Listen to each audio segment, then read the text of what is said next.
CBOE VIX volatility index, known as the fear gauge, spiking above 40 today following a sell-off in the wake of President Trump's tariff announcement. So how can nervous investors lean into fear and make it an opportunity? I want to bring in Larry Sprung, Midland Financial founder and author of Financial Planning Made Personal, for our weekly FA Corner brought to you by Capital Group. Larry, thank you for being here.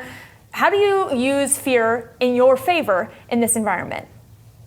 Well, if you're young, this is a great opportunity. I have two young kids, 18 and 21, and we've been talking about using this as an opportunity to add to their investments, because this may be a once in the next 5 or 10 year experience for them, similarly to what we saw in 2020. So if you have the time horizon to take advantage of this, there could be, no better opportunity to enter. And if you're afraid, enter at 50% today and, hold the rest of the capital for a later date if possible. Larry, what's the right way to position in this environment? Cyclicals have sold off, defensives have received a significant bid. At the same time, the valuations are elevated and their earnings growth is limited due to the rise of GLP-1s and other threats. Do you look at domestic or international, and how do you position?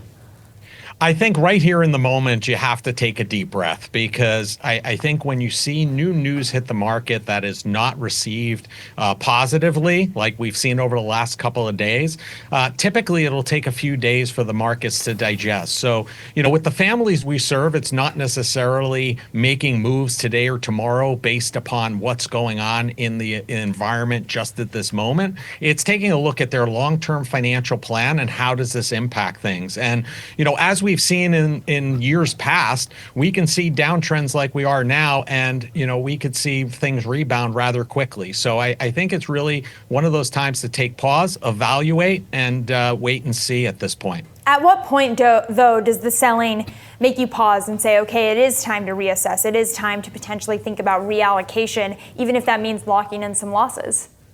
Yeah, I think what you have to look at is fundamentally, where we're at today, right? We've been here before, and markets can always deal with good news, obviously. They can also deal with bad news, surprisingly. The one thing it's problematic is that uncertainty, and we've heard some of your guests talk about that uncertainty. So I think that uncertainty is going to continue, and we need to have some resolution to which direction are we going? Are these tariffs staying in full force? Are they going to be retracted to some degree?